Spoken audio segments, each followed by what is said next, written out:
বর্তমান এই হাদিসটাকে আপনি বুঝতে চাইলে এবার দেখেন, আল্লাহ নবী বলেছেন, মুসলিম শরীফের হাদিস 1414 নাম্বার হাদিস। আল্লাহর নবী বলেছেন, আহাব্বুল বিলাদ ইলাল্লাহি মাসাজিদুহা, আল্লাহর নিকটে সবচাইতে পছন্দনীয় জায়গা হলো মসজিদ। ওয়া আবগাদুল বিলাদ ইলাল্লাহি আসওয়াকুহা, আল্লাহর নিকটে সবচাইতে নোংরা জায়গা, আল্লাহর নিকটে সবচাইতে অপছন্দনীয় জায়গা হলো বাজার। তার মানে হাদিসটা এবার আপনি ভালো করে দেখেন, আল্লাহর নিকটে সবচাইতে যেটা পছন্দনীয় জায়গা সেই বাজার। এখন দেখেন মসজিদ সেটা পছন্দনীয় জায়গা। মসজিদে যেন এশারে সালাত আদায় করলাম, 5 জন 6 জনকে পেলাম, বাদ বাকি যেন সব বাজারে। তার মানে যেটা পবিত্রময় আল্লাহর পছন্দনীয় জায়গা সেখানে মানুষ নাই। যেটা আল্লাহর কাছে সবচাইতে নোংরা জায়গা বাজার, সেখানে যাকে এখন বর্তমান পা ফেলার জায়গা নাই। এত সুন্দর পবিত্র মাহফিল, কোরআন হাদিসের আলোচনা হবে, দূর দূরান্ত থেকে ওলামা ইকরাম আসবেন, আলোচনা করবেন। তারপরে যেন এদেরকে বারবার মাইকিং করা হয়, আসেন স্টেজের সামনে আসেন। এই পবিত্র জায়গা এদেরকে ভালো লাগে না। আল্লাহর নবী বলেছেন, যে মুমিন হবে ভালো কাজ করলে সে যেন আনন্দ পাবে, তাকে ভালো লাগবে।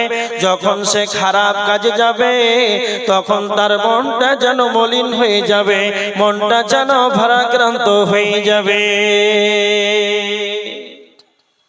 কি দেখে বুঝতে পারবো?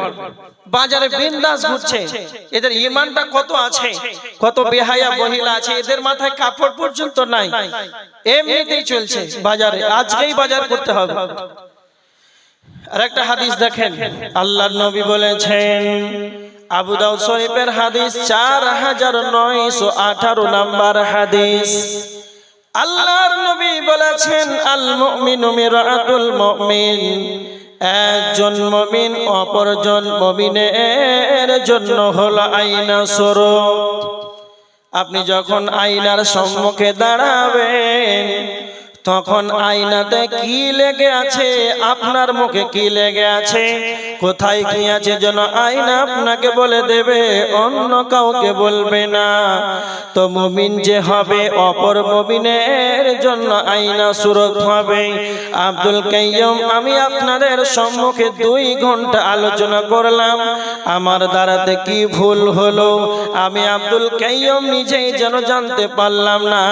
আপনি গ্রামে চায়ের দোকানে একেবারে সারা গ্রামবাসীকে জানিয়ে দিলেন। তার মানে এটা ইমানদারের কোনো দিন পশ্চিম কালো মুমিনের এটা গুণ হতে পারে না। মুমিন কি হবে? আল্লাহর নবী বলেছেন, বুখারীর হাদিস 13 নাম্বার হাদিস। আল্লাহর নবী বলেছেন, লা ইউমিনু আহাদুকুম হাত্তা ইউহিব্বা লিআখিহি মা তুহিব্বু লিনাফসিহি। ঈমানদার সেই ব্যক্তি নিজে যেটা পছন্দ করবে সেটা তার ভাইয়ের জন্য সেটা পছন্দ করবে। মুমিন সেই ব্যক্তি নিজের জন্য যেটা পছন্দ করবে তার ভাইয়ের জন্য সেটা পছন্দ করবে। আর একটা হাদিস দেখেন, তিরমিজি শরীফের হাদিস 2305 নাম্বার হাদিস। হযরত আবু হুরায়রা রাদিয়াল্লাহু তাআলা আনহুর হাতটাকে নবীজি এইভাবে ধরেছিলেন। আল্লাহর নবী হযরত আবু হুরায়রার হাতটাকে এভাবে ধরার পর আবু হুরায়রাকে 5টি কথা বলেছিলেন। তার ভিতরে 4 নাম্বার হলো, আল্লাহর নবী হযরত আবু হুরায়রা রাদিয়াল্লাহু তাআলা আনহুকে বলেছিলেন, ওয়া আহসিন ইলা জারিকা তাকুন মুমিনান। আবু হুরায়রা, তুমি তোমার প্রতিবেশীর সঙ্গে সৎ আচরণ করো, তুমি তোমার প্রতিবেশীর সঙ্গে সৎ ব্যবহার করো। তাকুন মুমিনান, তবেই তুমি মুমিন হয়ে যাবে। যদি খালি আপনি ঈমানদার হন, যদি আপনি ঈমানদার মুমিন হন, তাহলে আপনাকে পাড়া প্রতিবেশীর সঙ্গে সৎ আচরণ করতে হবে। 5 নম্বর, আল্লাহর নবী বলেছিলেন আবু হুরায়রাকে, ওয়াহিব্বা লিন-নাস মা তুহিব্বু লিনাফসিহি। আবু হুরায়রা, তুমি যেটা পছন্দ করবে সেটা তুমি অন্যদের জন্য সেটা পছন্দ করে নেবে। তুমি যেটা পছন্দ করবে অন্যদের জন্য সেটা তুমি পছন্দ করে নেবে। তার মানে হাদিস দুটাকে একসঙ্গে প্রয়োজন করে নেন। আপনি মুমিন হলে নবীজি বলেছেন যেই ব্যক্তি মুমিন হবে নিজে যেটা পছন্দ করবে তার ভাইয়ের জন্য সেটা পছন্দ করবে, নিজে যেটা পছন্দ করবে অন্যদের জন্য সেটা পছন্দ করবে। একটা তিরমিজির হাদিস আর একটা হলো বুখারীর হাদিস। দুইটা হাদিসকে যদি আমরা আজ থেকে আমল করে নিই তাহলে গাড়িতে, টুকটুকিতে, বাসে, ট্রেনে, প্লেনে, এয়ারপোর্টে, স্টেশনে, বাড়িতে কোথাও যেন বিভেদ হবে না, কোথাও যেন মুমিন বিচ্ছেদ হবে না। সবচাইতে কাছের নিকট আত্মীয়কে না, তো সবচাইতে কাছের নিকট আত্মীয় হলো ভাই। আর বর্তমান সমাজে মানুষ ভাই ভাইকে যেন রক্তাক্ত করে দেয়, ভাই ভাইকে যেন হত্যা করে দেয়। কেন কেন কেন?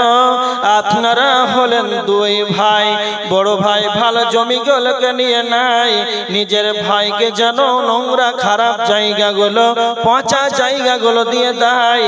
তার মানে নিজে ভালো বুঝলো, ভাইয়ের জন্য সেটা ভালো বুঝলো না। এই কারণে হাদিসকে না মানার কারণে ভাই ভাবেই যেন আত্মীয়তার সম্পর্ক যেন বিচ্ছিন্ন হয়ে যায়। হাদিস না মানার কারণেই ভাই ভাই যেন রক্তাক্ত হয়ে যায়, ভাইকে আত্মীয়কে যেন হত্যা করে দেয়। কেন?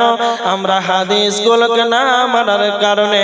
তার মানে আজ থেকে যদি আমরা হাদিসগুলোকে মেনে নিই, আমি যেটা পছন্দ করব ভাইয়ের জন্য করব, আমি যেটা পছন্দ করব অন্যদের জন্য করব। তবে ট্রেনে, গাড়িতে, বাসে, এয়ারপোর্টে, স্টেশনে চলাফেরা, লেনদেন, কোথাও যেন ভাই ভাই, মুমিন মুমিন, কোথাও যেন বিভেদ হবে না, কোথাও বিচ্ছেদ হবে না, কোথাও মারপিট হবে না। যদি কালে আমরা রাসূলের হাদিসগুলোকে আমরা মেনে চলি। আজকে আমাদের সমাজে ভাই নিজের আত্মীয়, নিকটবর্তী কাছের আত্মীয়, এর করতে আত্মীয় কে, তারপরে ভাইকে কি করে হত্যা করে দেয়? কারণ হাদিসগুলো আমরা মানতে পারি না। এই কারণে এবার দেখেন ঈমানদার আপনি কি করে বুঝতে পারবেন ঈমানদারের কি বৈশিষ্ট্য আছে? না তো ঈমানদার যে হবে ঈমানদারের সঙ্গেই বন্ধুত্ব করবে। এর প্রমাণ সূরা আল ইমরান 28 নম্বর আয়াতের ভিতর আল্লাহ বলেছেন, বিসমিল্লাহির রহমানির রহিম, লা ইয়াত্তাখিযুল মুমিনুনাল কাফিরিনা আউলিয়া মিন দুনিল মুমিনিন। আল্লাহ সুবহানাহু ওয়া তাআলা বলেছেন মুমিন যে হবে মুমিনের সঙ্গেই বন্ধুত্ব করবে। তো আল ইমরান সূরার 28 নম্বর আয়াতের ভিতর আল্লাহ বলেছেন মুমিনগণ যেন অন্য মুমিনকে ছাড়া, ঈমানদার যেন অন্য ঈমানদারকে ছাড়া কাফেরের সঙ্গে যেন বন্ধুত্ব না করে। যদি কাল ঈমানদারকে বাদ দিয়ে কাফেরের সঙ্গে যদি বন্ধুত্ব বাঁধিয়ে দেয়, তো আমার আল্লাহ বলেছেন ওয়া মাইয়া ফাআল যালিকা, যারা এরকমটা করবে ফালাইসা বিনাল্লাহ, যারা ঈমানদারকে বাদ দিয়ে কাফেরের সঙ্গে বন্ধুত্ব করবে, তো আমার আল্লাহ বলছেন যেই ব্যক্তি এইরকম কাজ করবে তাদের সঙ্গে আল্লাহর কোনো রকম সম্পর্ক থাকবে না, সম্পর্ক আল্লাহর সঙ্গে বান্দার সম্পর্ক ছিন্ন হয়ে যাবে। কাফেরদের সঙ্গে বন্ধুত্ব করা যাবে, কিন্তু কাফেরদের সঙ্গে অন্তরের অন্তরস্থল থেকে তাদের সঙ্গে আপন তাদেরকে করে নিতে হবে না, তাদের অন্তরের অন্তরস্থল থেকে মেল হওয়া যাবে না। তার জন্য আমার আল্লাহ বলেছেন ঈমানদার তারা হবে রে যারা ঈমানদারকে বন্ধু বানাবে। যদি কালে আপনার ঈমানদার বন্ধু থাকে তাহলে আপনার কি লাভ হবে? যতগুলো বাজারে মার্কেটে ঘুরছে আর আপনারা যতজন আমার সম্মুখে বসে আছেন, যদি কালে বলি এশারের সালাত বা কয়জন আদায় করেছে? যার বন্ধু ভালো হয় সেই মসজিদে যায়, আর যার বন্ধু খারাপ ওই বাজারে ঘোরা বন্ধু থাকে ওকে বাজারে নিয়ে যায়। যদি আপনার ঈমানদার 5 ওয়াক্তের নামাজি যদি বন্ধু হয় তাহলে আপনাকে সালাতের কথা বলবে, ইবাদতে আপনার সুবিধা হবে। নচেত চিটার বাটপার বাজারে ঘোরা যদি বন্ধু থাকে তাহলে আপনার আমলকে ধ্বংস করে দিবে। এবার দেখেন ঈমানদার কি করে আপনি বুঝতে পারবেন আর ঈমানদারের কি বৈশিষ্ট্য পাওয়া যাবে? তো আল্লাহ বলেছেন সূরা তাহরিম 6 নম্বর আয়াত, আল্লাহ বলেছেন ইয়া আইয়ুহাল্লাযীনা আমানু কু আনফুসাকুম, আল্লাহ বলেছেন কু আনফুসাকুম ওয়া আহলিকুম নারা। আল্লাহ সুবহানাহু ওয়া তাআলা বলেছেন ঈমানদার যে মুমিন যে হবে সে নিজে জাহান্নাম থেকে বাঁচবে, আহলকে বাঁচাবে। কেননা আমার আল্লাহ বলেছেন হে ঈমানদার গণ মুমিন সকল, তুমি নিজে জাহান্নাম থেকে বাঁচো এবং তুমি তোমার আহল পরিবারকে জাহান্নাম থেকে বাঁচাও। মুমিনের গুণ হবে, মুমিনের বৈশিষ্ট্য হবে যে নিজে জাহান্নাম থেকে বাঁচবে এবং তার আওলাদ সন্তান, তার আহাল পরিবার, মেয়ে ছেলে স্ত্রীকে, তার পরিবারকে জাহান্নাম থেকে বাঁচাবে। আজকে বর্তমান দেখেন যারা বাঁচায় না, আর কিছু কিছু মানুষ নিজে জাহান্নাম থেকে বাঁচে। কিছু কিছু ঈমানদার দেখেন কেমন আছে, 60 বছর হয়ে গেল, হাজী আব্দুল সাত্তার 50 বছরে হাজী হয়েছে, হজ করে বাড়ি এসেছে। হাজী আব্দুল সাত্তারের 60 বছর হয়ে গেল, কনকনে শীতের রাত্রিতে গভীর রাতে ঠান্ডা পানিতে যেন উজু করে নাই। ঠান্ডা পানিতে উজু করার পর তাহাজ্জুদের সালাত আদায় করে মসজিদে চলে যায়।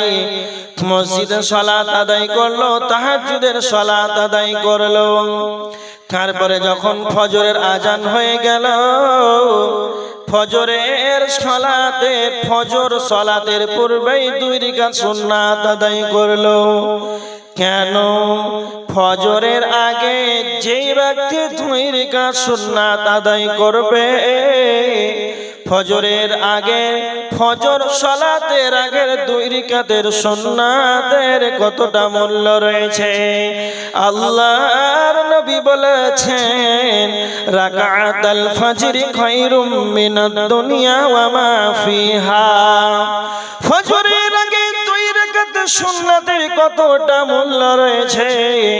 আসমানের নিচে জমিনের উপরে, আসমানের নিচে জমিনের উপরে যত যা কিছু আছে, দুনিয়ার বুকে যাবতীয় যা আছে সব চাইতে দুনিয়ার মধ্যে এখানে যা আছে তার চাইতো মূল্যবান হলো ফজরের 2 রাকাত সুন্নাতের তা মূল্য রয়েছে। হাজী আব্দুল সাত্তার তাহাজ্জুদের সালাত আদায় করলো, কেন না তো জাহান্নাম থেকে বাঁচার জন্য। ফজরের আগে 2 রাকাত সুন্নাত আদায় করলো, ফজরের সালাত আদায় করলো জামাতের সঙ্গে। এবার যখন হাজী সাহেব বয়স্ক বার্ধক্য মানুষ যখন বাড়ি চলে যায়, বাড়ি যাওয়ার পর একবার মুখ মুখে উচ্চারণ করে বলল না, আর ছেলে মেয়েদেরকে বলল না আব্দুল্লাহ, আব্দুর রহমান বেটা ও সালাত আদায় কর।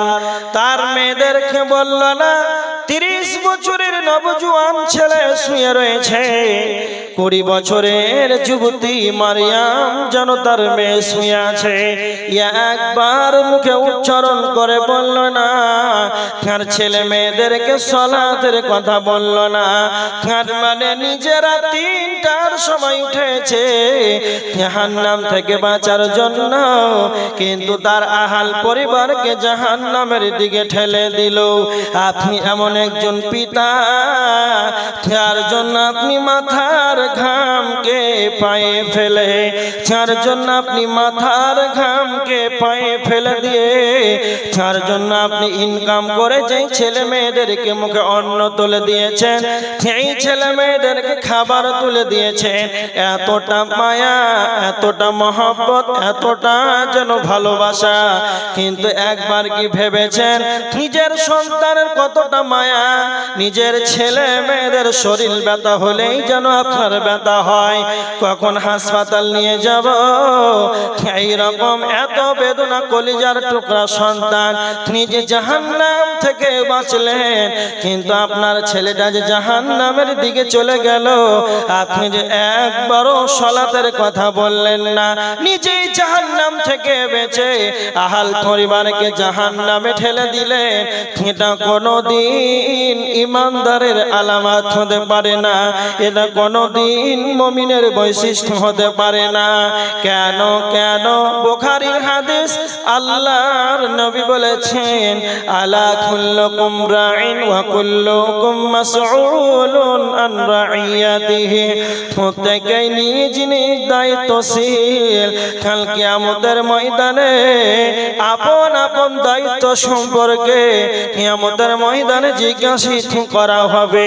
তারপরে আল্লাহর নবী বলেছেন আর রাজুলু রাইন ফি আহলিহি ওয়া হুয়া মাসউলুন আন রাইয়াতিহি, আপনি হলেন একজন পুরুষ, হলো তার পরিবারের অভিভাবক।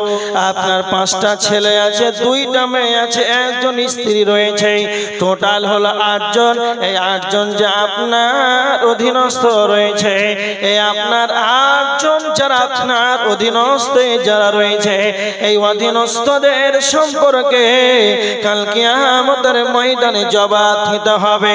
যদি কালে আপনি সালাত আদায় করে আর ছেলে মেয়ে যদি না করে, কিয়ামতের ময়দানে এই ছেলে মেয়ে সম্পর্কে আপনাকে জিজ্ঞাসিত করা হবে, কেন আপনি হলেন তাদের অভিভাবক, কেন আপনি হলেন তাদের মালিকানা সূত্রে আপনি রয়েছে।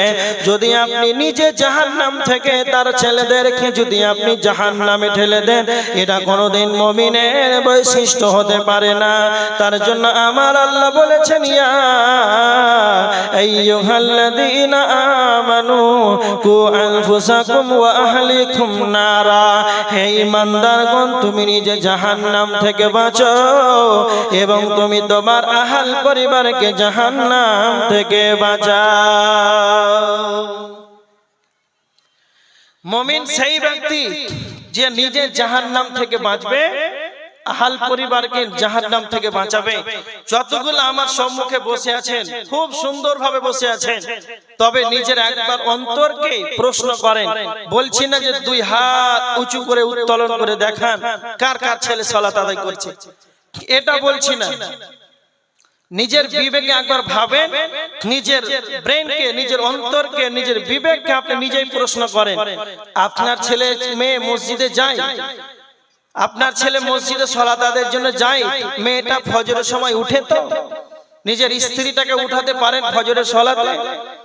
নিজের আহাল পরিবার সালাত আদায় করে তো? আপনি তো তাদের অভিভাবক, আপনার তো তারা অধীনস্থ রয়েছে, আপনার অধীনস্থদেরকে আপনি পারেন তো? যদি কালে না পারেন তাহলে খবর আছে। নিজে জাহান্নাম থেকে যত দাঁড়িয়েছেন আর টুপি ছাড়েন, টুপি পরে জুব্বা পরে মসজিদে একবারে সবসময় বসে আছেন, আর পরিবারের কোনো খবর নেই, নামাজের কোনো খবর নেই, এটা কি মুমিনের আলামত হতে পারে? নিজের অন্তরকে, বিবেককে প্রশ্ন করেন, নিজে একবার চিন্তা ভাবনা করবেন। ফজর থেকে কি করবেন সেটা আপনার ব্যাপার, আর বলার দরকার নেই। এবার দেখেন মুমিন যে হবে সে মরণকে স্মরণ করবে বেশি বেশি করে, জাহান্নাম থেকে বাঁচবে আর মরণকে বেশি বেশি করে স্মরণ করবে। এর প্রমাণ সবচাইতে চালাক, সবচাইতে বুদ্ধিমান মুমিন, সবচাইতে বুদ্ধিমান ঈমানদার কে? না তো যে ব্যক্তি মরণকে বেশি স্মরণ করে। এর প্রমাণ ইবনে মাজাহ শরীফের হাদিস 4259 নম্বর হাদিস। আল্লাহ রাসূল সাল্লাল্লাহু আলাইহি ওয়াসাল্লামের কাছে আনসারীদের এক ব্যক্তি এসে প্রশ্ন করলেন, আল্লাহর নবী আপনি বলেন সবচাইতে ভালো ঈমানদার কে, উত্তম মুমিন কে? তা আল্লাহ রাসূল প্রথমবার বললেন আহসানুহুম খুলুকান, যার চরিত্র ভালো সেই হচ্ছে উত্তম মুমিন। আবার নবীজিকে প্রশ্ন করলেন ফাইয়ুল মুমিনিনা আকিয়াসু, আল্লাহর নবী সবচাইতে বুদ্ধিমান ঈমানদার কে? আল্লাহর নবী তখন বললেন আকসারুহুম লিল মাউতি যিকরা, যেই ব্যক্তি বেশি বেশি করে মরণকে স্মরণ করবে সেই ব্যক্তি হলো সবচাইতে চালাক। যেই ব্যক্তি বেশি বেশি মরণকে স্মরণ করবে সেই ব্যক্তি হলো সবচাইতে বুদ্ধিমান ঈমানদার। তো আল্লাহর নবী মরণকে স্মরণ করার কথা বলেছেন। দ্বিতীয় নাম্বার নবীজি বললেন সবচাইতে চালাক ঈমানদার কে? না তো এক নাম্বার হলো যে মরণকে বেশি স্মরণ করবে, দুই নাম্বার হলো পৃথিবীর বুকে বেঁচে থাকাকালীন, দুনিয়াতে বেঁচে থাকাকালীন জীবদ্দশায় আখিরাতের জন্য আমলগুলোকে অগ্রিম পাঠিয়ে দেয়, ইবাদতের মাধ্যমে, জিকির আজকারের মাধ্যমে আর দান খয়রাতের মাধ্যমে অগ্রিম আমলগুলোকে আখিরাতের জন্য রেডি করে নেবে। সেই ব্যক্তি হলো সবচাইতে চালাক। তার মানে মরণকে স্মরণ করলে বুদ্ধিমান ঈমানদার। এবার আপনি দেখেন 24টা ঘন্টা, 7 দিনে একটা সপ্তাহ, 30 দিনে একটা মাস, 12টা মাসে একটা বছর। আপনি একবার নিজের বিবেকে ভাবেন কতক্ষণ মওতটাকে নিয়ে চিন্তা করেন। ছেলে মেয়েদেরকে ছেড়ে চলে যেতে হবে, একাই জনগরিষ্ঠনে নিরক্ষনগরে শুইতে হতে হবে। সেখানে এমন একটি জায়গা, সেখানে চলে গেলে কোনো খবর আসবে না, যাবে না, একাই শুইতে হয়ে থাকতে হবে। এই মরণটাকে নিয়ে কোনোদিন কি টেনশন করেছেন? আল্লাহর নবী মরণকে স্মরণ করার কথা বলেছেন। তিরমিজি শরীফের হাদিস 2307 নম্বর হাদিস। হযরত আবু হুরায়রা রাদিয়াল্লাহু তাআলা আনহু বর্ণনা করেছেন, আল্লাহর নবী বলেছেন আকসিরু যিকরা, তোমরা মরণকে তোমরা বেশি বেশি করে স্মরণ করো। ইয়ানিল মাউত, তোমরা মরণটাকে বেশি বেশি করে স্মরণ করো। কেন কেন কেন আল্লাহর নবী মরণকে স্মরণ করার কথা কেন বলেছেন? মরণকে স্মরণ করলে কি লাভ হবে? তো আল্লাহর নবী বলেছেন আহাদি বিল্লাদাত, মরণ এমন একটা সাবজেক্ট, মরণ এমন একটা বস্তু, পৃথিবীর যতগুলো মজা চাচ্ছি কোন জবানি আছে, পৃথিবীর যতগুলো মজা আছে সমস্ত দুনিয়ার স্বাদটাকে ধ্বংস করে দেয়। সেটাই হলো মওত। যখন আপনি বেশি বেশি করে মরণটাকে স্মরণ করবেন, পৃথিবীর মুখে যতগুলো চাচ্ছি কোন জবানির মজা, দুনিয়ার যত স্বাদ, তখন আপনাকে যেন দুনিয়ার ভালো লাগবে না। যখন আপনি মরণকে স্মরণ করবেন তখন যেন আপনাকে দুনিয়া ভালো লাগবে না, যখনই আপনার দুনিয়া ভালো লাগবে না তখন আপনার ইবাদতে যেন মনটা মনোযোগী হবে, মনটা যেন আরো বৃদ্ধি পাবে ইবাদতের জন্য। হারিস বিন মালিক, হে আল্লাহর নবী বলছেন, হারিস বিন মালিক তুমি বলো তোমার সকাল বেলাটা কেমন ভাবে কেটেছে, তোমার সকাল বেলাটা কিভাবে কেটেছে? হারিস বিন মালিক বলেন, আল্লাহর নবী আমার সকালবেলাটা প্রকৃত ইমানদার মুমিন হিসাবে কেটেছে। আল্লাহ নবী বললেন, হারিস বিন মালিক, প্রত্যেকটা কথার ভিতরে যেন হাকিকত থাকে, সত্যতা থাকে। তুমি যে নিজেকে ইমানদার দাবি করেছো, তবে তোমার সত্যতা যেন কি লুকিয়ে রয়েছে তুমি বলো। হারিস বিন মালিক বলেন, আল্লাহর নবী, আমি তিনটা কারণে যেন নিজেকে প্রকৃত ইমানদার মনে করি। তখন নবীজিকে বললেন, এক নাম্বার হলো আল্লাহর নবী, আমাকে যেন দুনিয়া যেন ভালো লাগে না। দুনিয়ার যত স্বাদ আছে, দুনিয়ার যত মজা আছে, দুনিয়ার যত স্বাদ আছে, আমাকে যেন কিছুই যেন ভালো লাগে না। দুই নাম্বার হলো আমি সারা দিন যেন সিয়াম অবস্থায় থাকি, আর সিয়াম পালন করে যেন আমি পিপাসা অবস্থায় কাটিয়ে দিই। নাম্বার তিন, আমি রাত জেগে জেগে জেগে আমি ইবাদতের মাধ্যমে যেন রাতটাকে অতিবাহিত করে দিই, আমি সারা রাত যেন ঘুমাই না। তার মানে সাহাবী বলছেন, আমি রাত জেগে জেগে যেন ইবাদত করি। তার মানে সাহাবী বলতে চাইছেন, আমি রাত থেকে জেগে জেগে ইবাদত করি, রাত্রিটাকে বেশিরভাগ সময় ইবাদতের মাধ্যমে কাটিয়ে দিই। সেই জন্য সে নিজেকে ইমানদার বলে দাবি করে। আপনি নিজেকে ইমানদার বলে দাবি করেছেন, ইশার সালাত আদায় করলেন, আবার ফজর হবে আপনি আবার উঠলেন, ইমানদার যেন সারা রাত ঘুমাতে পারে না। একটা হাদিস শুনেন, আল্লাহর নবী সাহাবীদেরকে বলছেন, ও আমার সাহাবীরা, তোমরা শুনে রেখে দাও, এমন একটি দামি জান্নাত রয়েছে, এমন একটি সুন্দর দামি জান্নাত রয়েছে, সেই জান্নাতের ভিতর থেকে বাহির দেখা যায়, যার ভিতর থেকে বাহির দেখা যায়, যার বাহির থেকে যেন ভিতরে দেখা যায়, এমন একটা দামি জান্নাত রয়েছে, যার ভিতর থেকে যেন বাহির দেখা যায়। সাহাবীরা বললেন, ইয়া রাসূলুল্লাহ, আল্লাহর নবী আপনি বলেন, কি এমন আমল করলে, কি এমন আমল করলে এত সুন্দর দামি জান্নাতে যেতে পারা যাবে? আল্লাহর নবী তখন তিনটা কথা বললেন। এক নাম্বার হলো লিমান আতাবাল কালাম ওয়া আদামাস সিয়াম ওয়া সাল্লা বিল লাইলি ওয়ান নাস নিয়াম। নবীজি বললেন, এক নাম্বার, যার মুখের ভাষা ভালো হবে, যার মুখের ভাষা নরম হবে, যার মুখের ভাষা ভালো হবে, সে এত সুন্দর দামি জান্নাতের ভিতরে চলে যাবে। দুই নাম্বার, ওয়া আদামাস সিয়াম, যারা বেশি বেশি করে সিয়াম পালন করবে, ফরজ সিয়াম ব্যতীত নফল সিয়াম অনন্য মাসে যেন বেশি বেশি করে নফল সিয়াম পালন করবে। নাম্বার তিন, নবীজি বললেন, মুসাল্লা বিল লাইল, রাত্রিতে বেশি বেশি করে ইবাদত করবে, ওয়ান নাস নিয়াম, মানুষ যখন ঘুমিয়ে যায়, আপনাদের বাগিচাপুরে সারা গ্রামবাসী যেন ঘুমায়, কেউ যেন জেগে নাই। রাত 2টার সময় এক একক্ষণ করে শীত রাত্রিতে যেন আপনি উজু করে মসজিদে চলে গেলেন নীরব নগরে, সেই জায়গাতে কেউ নাই, সারা গ্রামবাসী যেন ঘুমিয়ে গিয়েছে, ওই সময় আপনি বেশি বেশি করে ইবাদত করবে।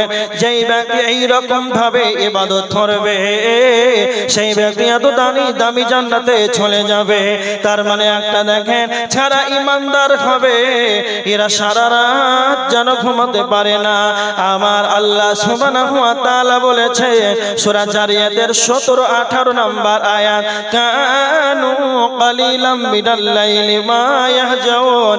যারা ইমানদারের দুইটি গুণ আল্লাহ বর্ণনা করেছেন।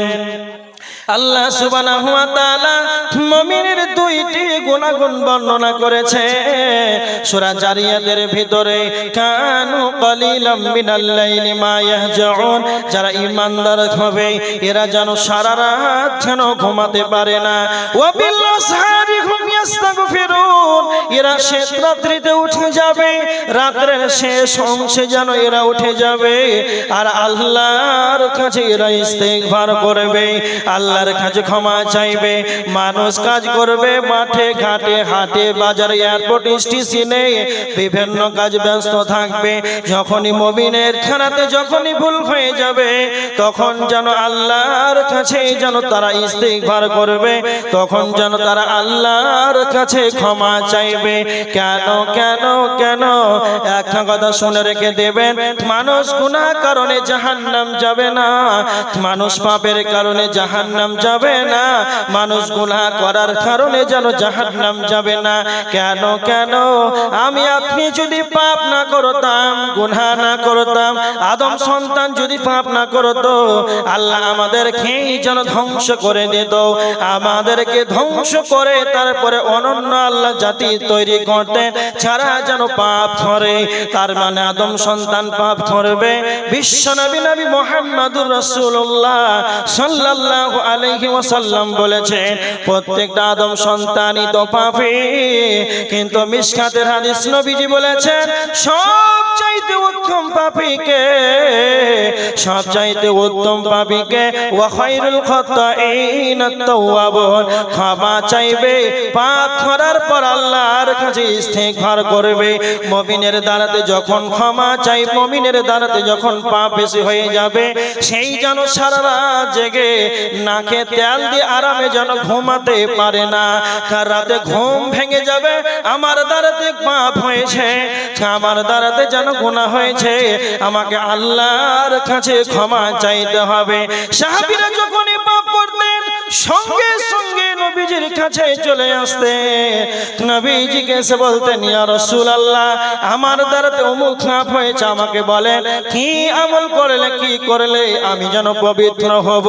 একজন মহিলা এসে বলছেন ইয়া রাসূলুল্লাহ আল্লাহর নবী আমার দ্বারাতে এমন গুনাহ হয়েছে যেন আমার পেটে সন্তান এসেছে, আমাকে পবিত্র করুন, কি করলে তা আমি পবিত্র হব, আমাকে শাস্তি দেন। তার মানে যখনই সাহাবীদের যখনই গুনাহ হয়েছে কি করে তারা ক্ষমা নেবে, এই জন্য তারা প্রার্থনা করত। আজকে আমরা সমাজের মুসলমান, আমাদের দ্বারাতে ভরি ভরি ডানে বামে পিছনে আমাদের গুনাহ আর গুনাহ, কিন্তু একবার যেন আমরা ইস্তেগফার করতে পারলাম না, একবার যেন আমরা তওবা করতে পারলাম না। এই কারণে একজন দার্শনিক বলেছেন মানুষ গুনাহের কারণে জাহান্নাম যাবে না, মানুষ পাপের কারণে জাহান্নাম যাবে না, মানুষ ক্ষমা না চাওয়ার কারণে জাহান্নাম যাবে, মানুষ পাপ ক্ষমা না চাওয়ার কারণে, ইস্তেগফার করার না করার কারণে, তওবা না করার কারণেই যেন মানুষ জাহান্নাম যাবে। তাই ইমানদারের দ্বারাতে যেন গুনাহ হবে, এরা রাত্রে তৃতীয় অংশের আল্লাহর দরবারে উঠে নিজে কেঁদে কেঁদে আল্লাহর কাছে যেন এরা ক্ষমা চাইবে।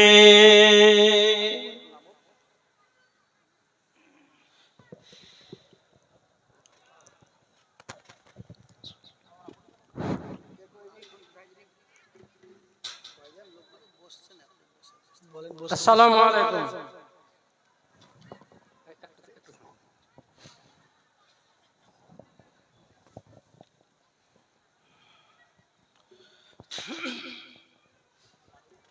আউযু বিল্লাহি মিনাশ শাইতানির রাজিম।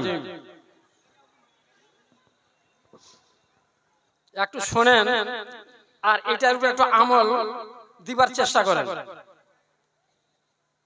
এখানে বলা হচ্ছে, আল্লাহ বলছেন আর কি, ইয়া আইয়ুহাল্লাযিনা আমানু ইজা কিলা লাকুম তাফাসসাহু ফিল মাজালিসি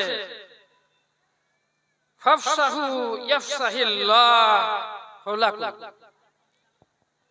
বলা হচ্ছে হে ঈমানদার, মানে ঈমানদারদেরকে ডেকে বলছেন আল্লাহ।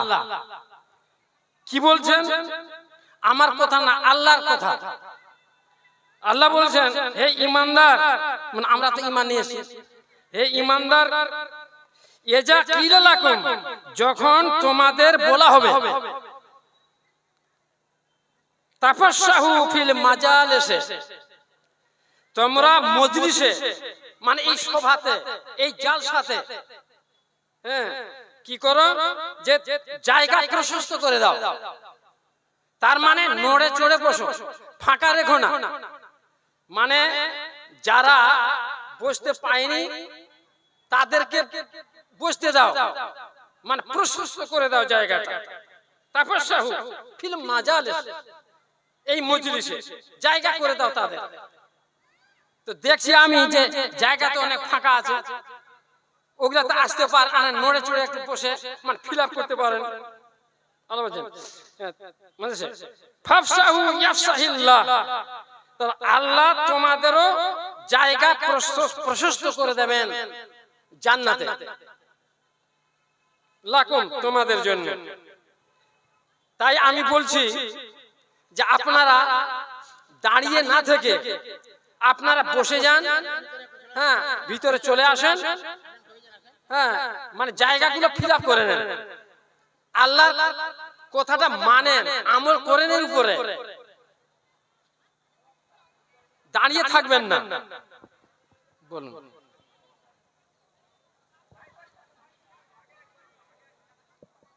দাঁড়িয়ে আছে, একটু আসে চলে আসে। যাই হোক, সভাপতি মশাই খুব সুন্দরভাবে বললেন।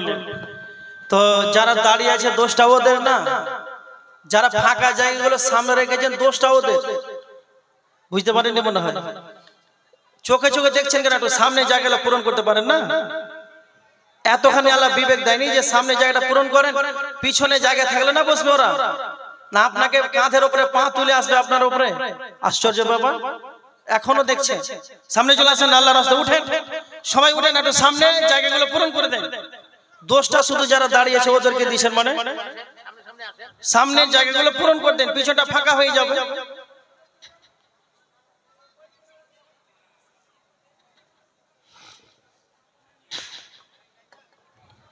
যাই হোক, আপনারা হই হাল্লা করিয়েন না।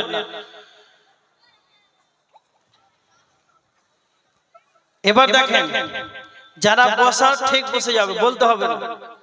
আর যারা দাঁড়িয়ে আছে ওর কোম্পানি সেট, ওর ব্যবসায় ওই সারা জীবন দাঁড়িয়ে থাকবে যেখানে যাবে। ও তো জানে আমার বংশ ঘোড়া, ঘোড়া কোনদিন বসে নাকি। এবার দেখেন, ইমানদার সম্পর্কে আলোচনা করছিলাম। যেই ব্যক্তি ইমানদার হবে সেই ব্যক্তি মরণকে স্মরণ করবে, বেশি বেশি করে স্মরণ করবে, সেই ব্যক্তি হচ্ছে সবচাইতে চালাক। যেই ব্যক্তি বেশি মরণকে স্মরণ করবে তখন দুনিয়ার মজা স্বাদ এটা ভালো লাগবে না। যখন আপনি বেশি বেশি করে মরণকে স্মরণ করবেন, কবরস্থানে যাবেন, কবরকে নিয়ে ভাববেন, 1 কোটি টাকার মালিক ছিল, একদিন একাই নীরব নগরে শুইত হয়ে আছে, এইভাবে আমাকে একদিন চলে আসতে হবে। এইরকমটা যখন আপনি কবরস্থানে যাবেন তখন আপনার এটা মনে পড়বে। তারপরে দুনিয়া যখন ভালো লাগবে না তখন আপনার ইবাদত করতে আর মনোযোগী হবে, ইবাদত করতে ভালো লাগবে। কি করে আমি জাহান্নাম থেকে বাঁচবো? মুমিনের গুণ যে সে নিজে জাহান্নাম থেকে বাঁচবে। এবার দেখেন, যদি কালে ইমানদার যদি আপনি হন তাহলে এতগুলো গুণাগুণ আপনার ভিতরে থাকতে হবে। আর কি গুণ থাকতে হবে সেটা হলো বুখারীর 15 নম্বর হাদিস। আল্লাহ রাসূল সাল্লাল্লাহু আলাইহি ওয়াসাল্লাম বলেছেন, বুখারীর 15 নম্বর হাদিস, আনাস রাদিয়াল্লাহু তাআলা আনহু বর্ণনা করেছেন। আল্লাহ রাসূল বলেছেন, লা ইউমিনু আহাদুকুম হাত্তা আকুনা আহাব্বা ইলাইহি মিন ওয়ালিদিহি ওয়া ওয়ালাদিহি ওয়ান নাসি আজমাইন। আল্লাহ রাসূল সাল্লাল্লাহু আলাইহি ওয়াসাল্লাম বলেছেন, সেই ব্যক্তি ততক্ষণ পর্যন্ত ঈমানদার হতে পারে না যতক্ষণ পর্যন্ত তার সন্তান, তার পিতা, যতগুলো তার আত্মীয়, তার বন্ধন আছে, আপনার জীবদ্দশায় জীবনে যতগুলো আত্মীয় আছে সব চাইতে কাছের নিকট আত্মীয় ভাবতে হবে আল্লাহ রাসূলকে। যতগুলো মায়া যাদের উপরে মহব্বত আছে সব চাইতে নবী মুহাম্মদকে বেশি ভালোবাসতে হবে।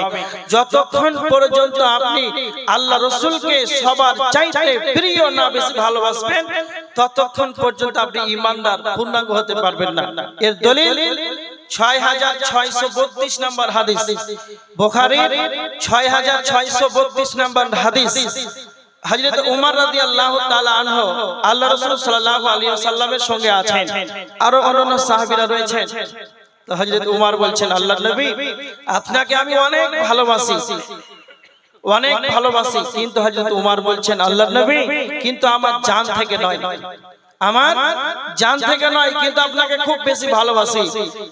আল্লাহর নবী বললেন, উমর ওই ব্যক্তি ততক্ষণ পর্যন্ত পূর্ণাঙ্গ ঈমানদার হতে পারে না যতক্ষণ পর্যন্ত তার যতগুলো আত্মীয়তার বন্ধন আছে, যতগুলো মহব্বত পৃথিবীতে ভালোবাসার আকর্ষণ রয়েছে, সব চাইতে আমাকে নবী মুহাম্মদকে না বেশি ভালোবাসবে, এমনকি তোমার নিজের জান চাইতে আমাকে না বেশি ভালোবাসবে, ততক্ষণ পর্যন্ত তুমি ঈমানদার হতে পারবে না। আমরা কতটুকু ঈমানদার, আমরা কতটুকু মুমিন, আমরা নবীজির কতটা প্রেমিক, নবীজিকে কতটা ভালোবাসি। আমার দিকে দেখেন, আল্লাহর নবীকে ফ্রান্সের মাটিতে নিয়ে ব্যঙ্গ করা হলো। ভারতবর্ষের মাটিতে একজন মহিলা, তার নাম হলো নূপুর শর্মা, নবীজির ব্যাপারে কুরুচিকার মন্তব্য করেছে।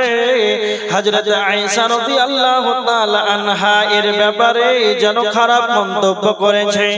বাংলাদেশের মাটিতে আসাদ নূর বেঈমান, বাংলাদেশের মাটিতে আসাদ নূর বেঈমান নবীজির ব্যাপারে খারাপ কুরুচিকার মিথ্যা মন্তব্য করেছে।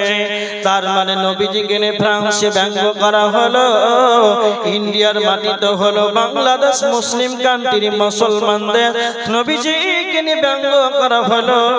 তারপরও আমরা, আপনার আমার যেন রক্তটা যেন ব্যাঙের রক্তর মতন ঠান্ডা হয়ে আছে। আমরা একবার যেন মিছিল মিটিং করতে পারলাম না, আমরা একবার যেন যুদ্ধের জন্য দাঁড়াতে পারলাম না। আমাদের নবীকে নিয়ে কেন ব্যঙ্গ করা হবে?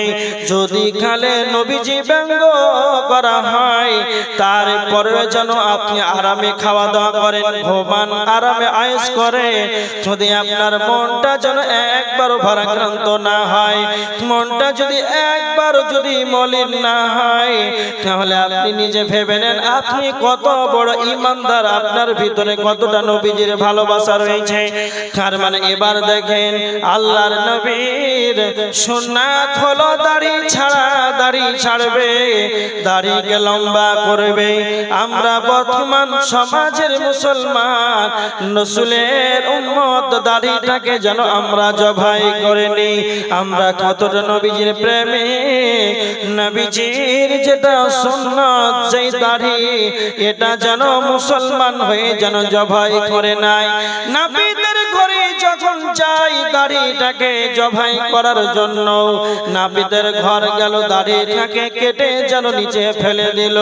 সারা দিন যেন নাপিত জুতা দিয়ে রাসূলের সুন্নাত দাড়িটাকে যেন সে খুঁজতে আরম্ভ করে। আবার যখন 12টা হয়ে যায়, সন্ধ্যা হয়ে যায়, ঝাড়ু দিয়ে বস্তাতে ভরে সব চাইতে নর্দমা, ক্যাচরা, নোংরা জায়গা, সেই ড্রেনে সেই দাড়িগুলোকে ফেলে দেওয়া হয়। মুসলিম হোক কিংবা অমুসলিম হোক, সেখানে গিয়ে ড্রেনে দাঁড়িয়ে দাঁড়িয়ে পেশাব করে। তার মানে আপনি কতটুকু নবীজিকে ভালোবাসেন, নবীজির সুন্নাত দাড়িটাকে কেটে যেন অন্যকে পেশাব করার সুযোগ দিয়ে দিলেন। কত বড় তুমি ঈমানদার, তবু তুমি নিজেকে ঈমানদার ভাবো। আল্লাহর নবী বলেছেন, ফামান রাকিবা আন সুন্নতি, যে আমার সুন্নাতকে প্রত্যাখ্যান করে দেবে, যে আমার সুন্নাতকে ছেড়ে দেবে, ফালাইসা মিন্নি, সে আমারই যেন দলভুক্ত নয়, সে আমার যেন দলভুক্ত নাই। নবীর প্রেমিক হতে হবে, আল্লাহর নবীকে বেশি বেশি ভালোবাসতে হবে, ততক্ষণ আমি আপনি ঈমানদার পূর্ণাঙ্গ হতে পারবো না।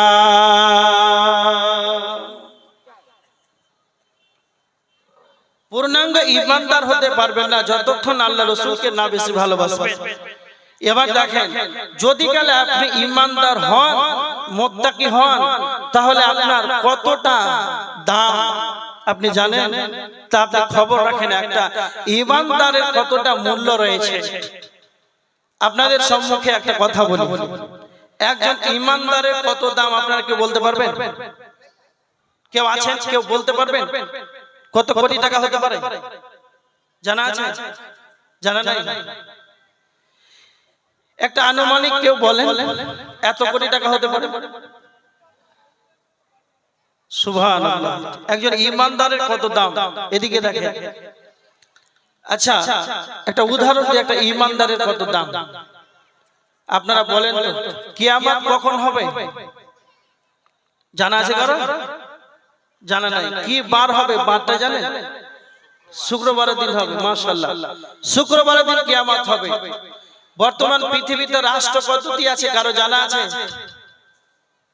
দেশ কতটি আছে? 256, 260, 256, 260টাই ধরে। সমস্ত দেশের প্রধানমন্ত্রী, খুব ভালো করে শুনে, শুক্রবারের দিন কিয়ামত হবে আপনারা বললেন, ঠিক আছে। আর 256টি দেশের প্রধানমন্ত্রী বৃহস্পতিবারের রাত্রে আল্লাহকে গিয়ে বলছে, আল্লাহ কালকে তো কিয়ামত হয়ে যাবে। এটা বোঝানোর জন্য বলছি, ভাবেন না বুখারীর হাদিস। সবাই প্রধানমন্ত্রীকে আল্লাহকে যদি বলে, আল্লাহ কালকে তো কিয়ামত হবে, তো আমাদের যতটি দেশ আছে সমস্ত দেশে টাকা পয়সা, পাউন্ড, রিয়েল, সোনা দানা, হিরে মণি মাণিক্য যা আছে সমস্ত কিছু নিয়ে নি, কিয়ামত করিয়ে না। কথা বলেন, কথা শুনবেন তো? কথা শুনবেন? কথা শুনবেন না? সোনা দানা, হিরে মণি মাণিক্য, টাকা পয়সা, পাউন্ড, রিয়াল, এগুলা আমার আল্লাহ ছুঁড়ে ফেলে দিবেন, কারো যেন কথা শুনবেন না।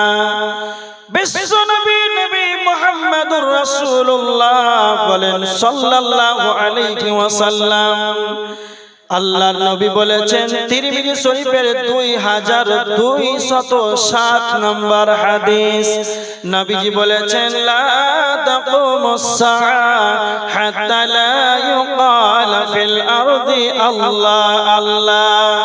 ততদিন কিয়ামত হবে না যতদিন আল্লাহ বলার লোক পৃথিবীতে থাকবে।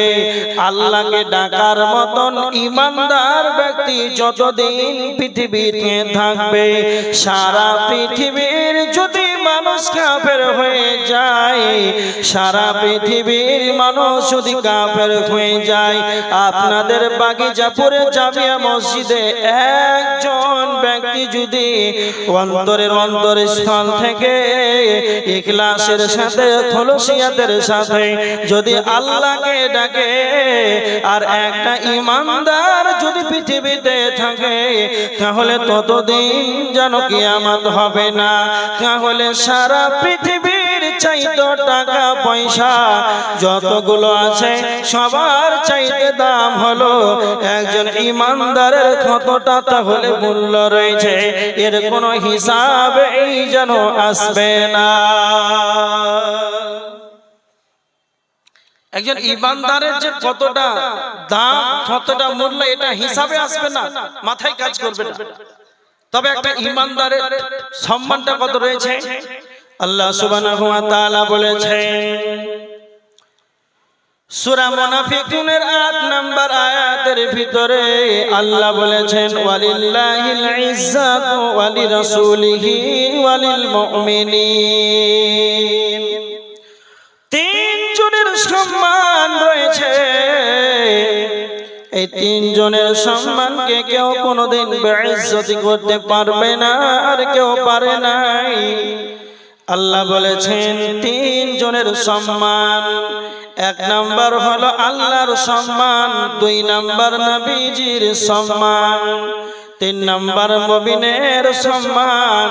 এটা মুনাফিকরা তা জানে না, ইমানদারের কতটা সম্মান রয়েছে, মুমিনের কতটা ইজ্জত, মুমিনের কতটা সম্মান। যখন একজন ইমানদারের দুনিয়াতে যখন তার সময় যখন শেষ হয়ে যাবে, একবারে শেষ মুহূর্তে যখন দুনিয়া ছেড়ে পরকাল গমন হবে, যখন তার নিকটে যখন মালাকুল মউত আসবে, মালাকুল মউত আসবে তো সুন্দর আকৃতি নিয়ে যখন মালাকুল মউত ইমানদারের নিকটে আসবে, তার সম্মানটা শুনে নেন। যখন মালাকুল মউত আসবে মুমিনের নিকটে, জান্নাতের ভিতর থেকে সাদা কাফন, জান্নাতের ভিতর থেকে সুগন্ধিময় একখানা কাফন নিয়ে আসবে। মুমিনের নিকটে জান্নাতের কাফন আনা হবে। দ্বিতীয় নাম্বার, ঈমানদারের নিকটে যখন মালাকুল মউত আসবে তখন ঈমানদারকে জান্নাতের সুসংবাদ দিয়ে দেওয়া হবে। এসে বলা হবে, ইয়া আইয়াতুহান নাফসুল মুতমাইন্না, হে ইতমিনান নাফস, হে প্রশান্তময় আত্মা, ইরজিই, ফিরে চলো, ইলা রাব্বিক, তুমি তোমার রবের নিকটে ফিরে চলো। যখনই মুমিনের নিকটে মালাকুল মউত চলে আসবে তখন যেন তাকে জান্নাতের সুসংবাদ দিয়ে দেওয়া হবে। যখন জান্নাতের সুসংবাদ যখন পেয়ে যাবে, মুমিনের আত্মাটি এত তাড়াতাড়ি করে বেরিয়ে যাবে, যেমন বোতলের ভিতরে পূর্ণাঙ্গ ফুল পরিমাণ পানি আছে, তা বোতলের ঢিপিটাকে খুলে দিবেন, হালকা কাজ করলেই যেমন বেরিয়ে যাবে। আল্লাহর নবী বলেছেন, মশকের পানি যেমন, মশকে পূর্ণাঙ্গ পানি যেমন থাকে, মশকটাকে হালকা কাজ করলেই যেমন বেরিয়ে যায়, তো ঈমানদারের আত্মাটি তাড়াতাড়ি করে তেমন বেরিয়ে যাবে। যখনই মুমিনের আত্মাটিকে বের করা হবে, জান্নাতের সুগন্ধিময় কাফনে তাকে তার আত্মাটিকে রাখা হবে। এত সুন্দরতম, এত সুন্দরময়, এত সুগন্ধিময় আত্মা। আর মালাকুল মউতের সঙ্গে অনন্য জন ফেরেশতারা আসবে আর বলবে, এত সুন্দর আত্মাটি কার, আমাকে দাও, আমি যেন উপর দিকে নিয়ে যাব। ভালো আত্মাকে সবাই যেন নিতে চাইবে। অনন্য ফেরেশতারা বলবে, আমাকে দাও, আমাকে দাও, আমাকে দাও, আমি যেন উপরের দিকে নিয়ে যাব। যখন উপরের দিকে নিয়ে যাওয়া হবে, আসমানের ফেরেশতারা বলবে, এত সুন্দর আত্মাটি কার, না তো তার আব্বার নাম ঠিক আসমানের উপরে উল্লেখ করা হবে। পৃথিবীর মুখে যাকে ভালো নামে ডাকতো, আব্দুল সত্তারের ছেলে হাজী আব্দুল গাফফার, তার আব্বার নাম ধরে ভালো ভালো নামে যাকে ডাকা হতো, সেই ভালো নামে যেন উপরে থেকে ডাকা হবে। এইভাবে যখন প্রথম আসমানে নিয়ে যাওয়া হবে, বলা হবে, আসমানের দরজা খুলে দাও। সঙ্গে সঙ্গে মুমিনের জন্য আসমানের দরজা খুলে দেওয়া হবে। এইভাবে প্রথম, দ্বিতীয়, তৃতীয়, চতুর্থ, পঞ্চম, ষষ্ঠ, সপ্তম, এইভাবে আসমানের দরজা খুলে দেওয়া হবে। সপ্তম আসমানের উপরে রয়েছে ইল্লিন নামক জায়গা। সেই ইল্লিন নামক জায়গাতে তার নামটিকে লোড করা হবে। ইল্লিন নামক জায়গাতে যেন তার নামটাকে লিপিবদ্ধ করা হবে। এবার দেখেন একজন মুমিনের কতটা ইজ্জত, কতটা সম্মান রয়েছে, একজন ঈমানদারের কতটা সম্মান রয়েছে। এবার বেঈমানের দেখে, যখনই বেঈমানের নিকটে যখন মালাকুল মউত যখন চলে আসবে, আর মালাকুল মউত যেন ভয়ঙ্কর আকৃতি নিয়ে চলে আসবে, মালাকুল মউতকে দেখে সে যেন ভীতু হয়ে যাবে, তার মনটা যেন ভারাক্রান্ত হয়ে যাবে, সেই যেন হতভম্ব হয়ে যাবে। মালাকুল মউতকে দেখে সেই খবিশ আত্মা বেরিয়ে আয়। মালাকুল মউত বলবে, ও খবিশ আত্মা বেরিয়ে আয়, তোর জন্য আল্লাহর গজব রয়েছে, বেরিয়ে আয়, বেরিয়ে আয়। মালাকুল মউতকে দেখে সেই যেন তার আত্মাটি যেন পালাপালি করবে, বের হতে চাইবে না। যখন বের হতে চাইবে না, মালাকুল মউত এমন একজন ফেরেশতা পশ্চিম কালো তাকে ছেড়ে দেবে না। আজরাইল আসিবে, পাশ তোমার বসিবে, দাম কবজ করিবে, ছেড়ে দেবে না। আজ কোনো দিন ফিরে আসবে না। ঘুমায় ঘুমায় যাইবে তুমি চির জন্মের মতো, আজ কোনো দিন ফিরে আসবে না। ঘুমায় যাইবে তুমি চির জন্মের মতো, আর তো কোনো দিন ফিরে আসবে না। বন্ধু বান্ধব আসিবে, ফাঁসি তোমার বসিবে, এক চেয়ে দেখিবে ফিরে চলে যাবে। সঙ্গে যাবে না, আর কোনো দিন ফিরে আসবে না। যেদিন তুমি মরিবে বুঝিতে পারিবে, যেদিন তুমি মরিবে বুঝিতে পারিবে, কবরের কি জ্বালা বলিবে ছেড়ে দাও, ও গো ছেড়ে দেবে না, আর কোনো দিন ফিরে আসবে না। ঘুমায় ঘুমায় যাইবে তুমি চির জন্মের মতো, আর কোনো দিন ফিরে আসবে না। মালাকুল মউত এমন একজন ফেরেশতা, আল্লাহর হুকুম পালনের জন্যই সে নিজ ধরেছে। কার বাড়ি আসবে? এমএলএর বাড়ি আসবে না এমপির বাড়ি আসবে, প্রধানমন্ত্রীর বাড়ি আসবে, কার যেন হুকুম লাগবে না, পারমিশন লাগবে না, আল্লাহর হুকুম হয়ে যাবে। মালাকুল মউত তার আত্মাটিকে বের করবে। আর বেঈমান যখন আত্মাটিকে বের করা হবে, দুনিয়ার বুকে সব খাইতে কেচড়াখানা থেকে পচা দুর্গন্ধময় যুক্ত কাপড়ে আর আত্মাটিকে যখন চাপিয়ে দেওয়া হবে, দুর্গন্ধময় আত্মা যখন ওপরের দিকে নিয়ে যাওয়া হবে, যখন ওপর দিকে নিয়ে যাওয়া হবে, এই খবিশ আত্মা দুর্গন্ধময় আত্মা যখন প্রথম নাম্বার আসমানে যখন নিয়ে যাওয়া হবে, বলা হবে দরজা খুলে দাও, তো বেঈমানের জন্য আসমানের দরজা খোলা হবে না। আল্লাহ বলেছেন ইন্নাল্লাযীনা কাযযাবু বিআয়াতিনা ওয়াস্তাকবারু আনহা লা তুফাত্তাহু লাহুম আবওয়াবুস সামা। আল্লাহ বলেছেন নিশ্চয় যারা আমার আয়াতকে মিথ্যা মনে করেছে, অহংকার করে মুখটাকে ফিরিয়ে নিয়েছে, লা তুফাত্তাহু লাহুম আবওয়াবুস সামা, তাদের জন্য আসমানের দরজা খোলা হবে না। কিন্তু ঈমানদারের কতটা সম্মান যে মুমিনের জন্য আসমানের দরজা খোলা হবে।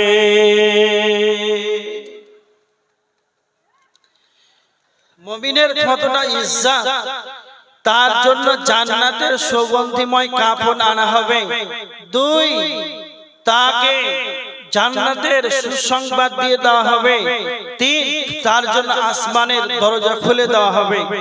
নাম্বার 4, তার জন্য সপ্তম আসমানের উপরে ইরলিট নামক জায়গা রয়েছে, সেই জায়গাতে তার নামটাকে লিপিবদ্ধ করা হবে।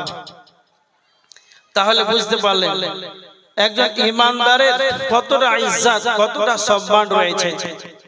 এবার ঈমানদার আপনি কি করে হতে পারবেন, এতটা সম্মান কি করে পাবেন? নিজে একবার চিন্তা ভাবনা কোনদিন করেছেন? ঈমানদার হতে গেলে আপনাকে কি আমল করতে হবে, কি আপনার ভিতরে থাকতে হবে, তবে আপনি ঈমানদার প্রকৃতপক্ষে হতে পারবেন। আল্লাহ সুবহানাহু ওয়া তাআলা সূরা আনফালের 2 নাম্বার আয়াতের ভিতরে আল্লাহ বলেছেন মুমিনের 5টি বৈশিষ্ট্য বর্ণনা করেছেন, যার ভিতরে 5টা গুণ দেখা যাবে তাকে পূর্ণাঙ্গ মুমিন বলা যাবে। আল্লাহ সুবহানাহু ওয়া তাআলা বলেছেন ইন্নামাল মুমিনুনা আল্লাযীনা ইযা যুকিরাল্লাহ, মুমিন তো তারাই যখন আল্লাহর কথা বলা হবে, আল্লাহর কালামের আলোচনা করা হবে, আল্লাহর আলোচনা করা হবে, তো মুমিন তো তারাই হবে। ওয়াজিলাত কুলুবুহুম, তখন তাদের দিল যেন কম্পিত হবে, মনটা যেন ভারাক্রান্ত হয়ে যাবে, হাতের লোমগুলো যেন খাড়া হয়ে যাবে, তাদের অন্তরটা যেন কেঁপে উঠবে।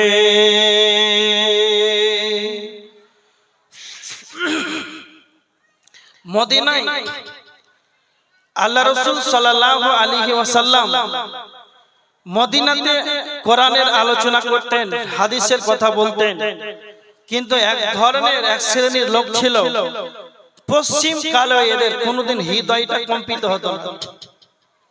এখনো কিছু কিছু মানুষ আছে জলসার মাহফিলে বসবে, চা খাবে, দাঁত মেলে মেলে হাসবে। অনেক মানুষ আছে জুমার খুতবাতে শুনতে যাবে, তারপরে অনেকজন দাঁত মেলে হি হি করে হাসে। এটা লক্ষণটা কি কোনোদিন চিন্তা ভাবনা করেছে? কোনোদিন ভাবেননি। মদিনাতে এক শ্রেণীর লোক যারা কালামের কথা শুনতো, আলোচনার কথা শুনতো আল্লাহর কালামে, পশ্চিম কালেও এদের কোনোদিন হৃদয়টা কম্পিত হয়নি। তারা কারা? না তো এরা হচ্ছে মুনাফিক।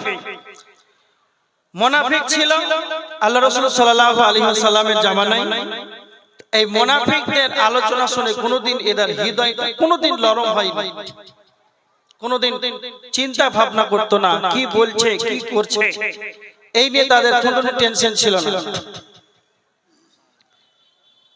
এবার দেখেন হাদিসের দিকে তাকান, আল্লাহ রাসূল সাল্লাল্লাহু আলাইহি ওয়াসাল্লাম কি বলেছেন। তিরমিজি শরীফের হাদিস 2312 নম্বর হাদিস।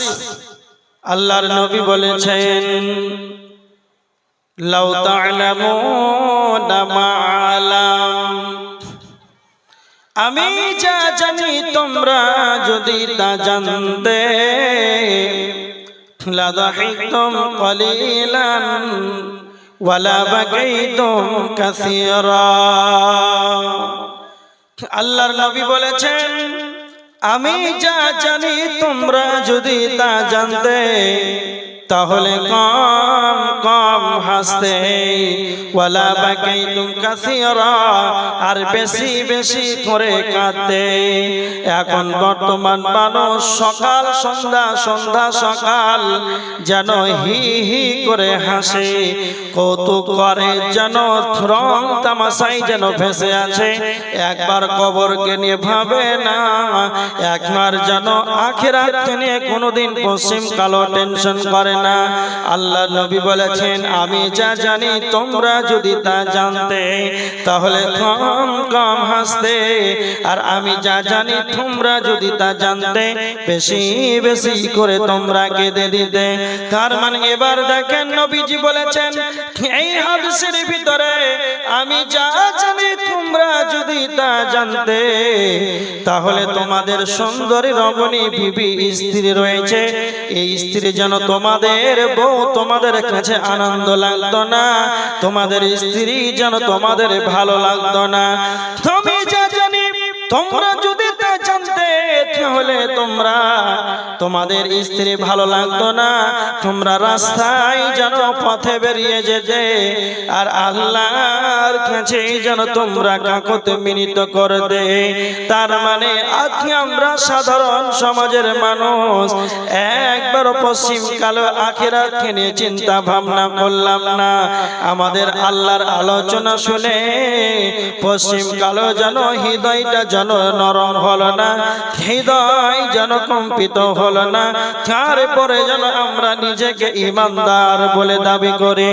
একটা হাদিস শুনেন, 2308 নম্বর তিরমিজি শরীফের হাদিস।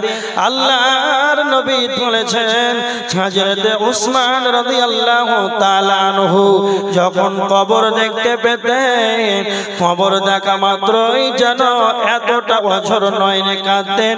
কবর দেখা কালীন যেন উসমান তার চোখে পানি যেন দাড়ি বয়ে বয়ে যেন নিচে পড়ে যেত। উসমানকে প্রশ্ন করা হতো, ও উসমান, যখন জান্নাত জাহান্নামের আলোচনা করা হয়, তোমার সম্মুখে যখন জাহান্নামের আলোচনা করা হয়, তখন তো আপনি এতটা কাঁদেন না, আপনি তো এতটা হতাশাগ্রস্ত হন না। যখনই খবর আপনি দেখতে পান, যখনই আপনার সম্মুখে যখনই কবরের আলোচনা করা হয়, তখন যেন আপনার চোখ দিয়ে কেন এতটা অশ্রু বিসর্জন হয়? কেন কেন কেন?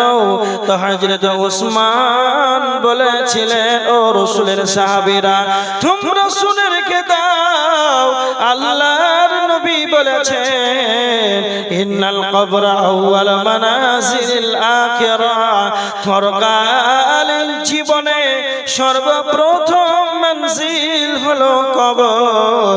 কেউ যদি কবরে বেঁচে যায়, কেউ যদি কবরে বেঁচে যায়, তাহলে সব জায়গাতেই যেন বেঁচে যাবে, সব জায়গাতেই যেন সে নাজাত পেয়ে যাবে।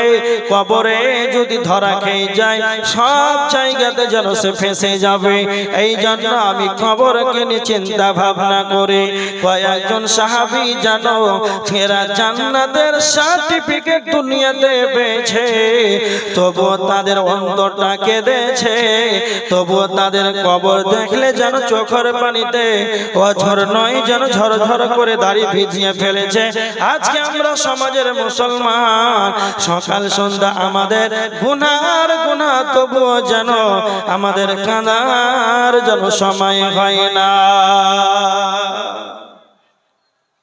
আল্লাহ বলেছেন ঈমানদার যে হবে, যখন আমার আলোচনা করা হবে এদের দিলটা কম্পিত হবে, এরা কাঁদবে। আজকে বর্তমান সমাজে শফিকুল ইসলাম কাঁদছে, বলেন শফিকুল ইসলাম কাঁদছেন কেন? তো ব্যবসায় 1 কোটি টাকা লস, পাটের ব্যবসায়ী কাঁদছে, ট্রাকে আগুন লেগে গেছে, পাট লোড করে গোডাউন যাচ্ছিল ওজন দিবে, আগুন ধরে গোটা পাট গোটা গাড়ি সব শেষ, এই জন্য কাঁদছে। সখিনা খাতুন কাঁদছে কেন? না তো স্বামী মারা গিয়েছে।